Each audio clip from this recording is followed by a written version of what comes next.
ত্রয়োদশ জাতীয় সংসদ নির্বাচনে বান্দরবনে ৫ প্রার্থীকে বৈধ ঘোষণা করা হয়েছে। আর রাঙ্গামাটিতে ৬ জনকে বৈধ, একজনকে স্থগিত আর একজনকে অবৈধ ঘোষণা করা হয়েছে।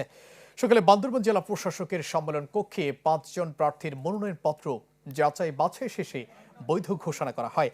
তারা হলেন জাতীয় পার্টির আবু জাফর মোহাম্মদ ওয়ালিউল্লাহ, এনসিপির আবু সাইদ শাহ সুজাউদ্দিন, জামায়াত ইসলামীর মোহাম্মদ আবুল কালাম, ইসলামী আন্দোলনের মোহাম্মদ আবুল কালাম আজাদ এবং বিএনপির সচিং প্রো।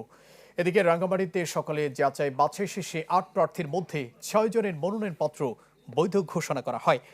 ইসলামী আন্দোলনের প্রার্থীর মনোনয়নপত্রে অসঙ্গতি থাকায় স্থগিত ও স্বতন্ত্র প্রার্থী পাহেল চাকমার মনোনয়নপত্র অবৈধ ঘোষণা করেন রিটার্নিং কর্মকর্তা।